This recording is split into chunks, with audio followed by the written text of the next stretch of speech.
ശബരിമല സ്വർണ്ണമോഷണ കേസിൽ പ്രതികൾക്ക് സ്വാഭാവിക ജാമ്യം ലഭിച്ചതിൽ ആശങ്കയില്ലെന്ന് ഹൈക്കോടതി. SITയുടേത് ഏറ്റവും വിശ്വാസയോഗ്യമായ അന്വേഷണമാണെന്നും ദേവസ്വം ബെഞ്ച് ചൂണ്ടിക്കാട്ടി. ശബരിമല സ്വർണ്ണമോഷണ കേസിൽ CBI അന്വേഷണം ആവശ്യപ്പെട്ട BJP സംസ്ഥാന പ്രസിഡന്റ് രാജീവ് ചന്ദ്രശേഖർ ഉൾപ്പെടെ നൽകിയ ഹർജിയിലാണ് ദേവസ്വം ബെഞ്ചിന്റെ നിരീക്ഷണം.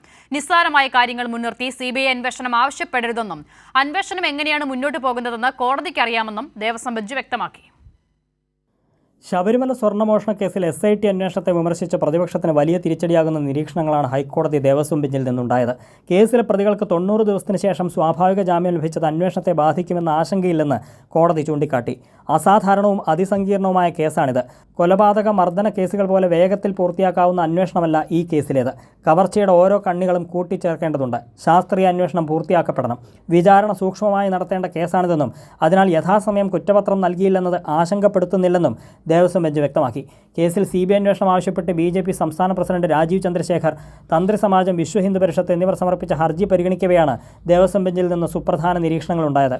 SITയുടേത് ഏറ്റവും വിശ്വാസയോഗ്യമായ അന്വേഷണമാണെന്നും ദേവസ്വം ബെഞ്ച് ചൂണ്ടിക്കാട്ടി. നിസാരമായ കാര്യങ്ങൾ മുൻനിർത്തി CBI അന്വേഷണം ആവശ്യപ്പെടരുതെന്ന് ഹർജിക്കാരോട് കോടതി പറഞ്ഞു. SIT അന്വേഷണം നടത്തുന്നത് ഹൈക്കോടതിയുടെ മേൽനോട്ടത്തിലാണെന്നും അന്വേഷണം എങ്ങനെയാണ് മുന്നോട്ട് പോകുന്നതെന്ന് തങ്ങൾക്കറിയാമെന്നും ജസ്റ്റിസുമാരായ രാജവിജയരാഘവൻ, KV ജയകുമാർ എന്നിവർ ഉൾപ്പെട്ട ദേവസ്വം ബെഞ്ച് വ്യക്തമാക്കി. അതേസമയം SIT അന്വേഷണവുമായി ബന്ധപ്പെട്ട വിവരങ്ങൾ സർക്കാരിൻ്റെ പക്കലില്ലെന്ന് ഡയറക്ടർ ജനറൽ ഓഫ് പ്രോസിക്യൂഷൻ കോടതി അറിയിച്ചു. ഹൈക്കോടതി ദേവസ്വം ബെഞ്ച് നേരിട്ടാണ് അന്വേഷണത്തിന് മേൽനോട്ടം വഹിക്കുന്നതെന്നും അതിനാൽ CBI അന്വേഷണ ആവശ്യത്തെ എതിർക്കേണ്ടത് ഹൈക്കോടതിയാണെന്നും സർക്കാർ അറിയിച്ചു. കൈരളി ന്യൂസ്, കൊച്ചി.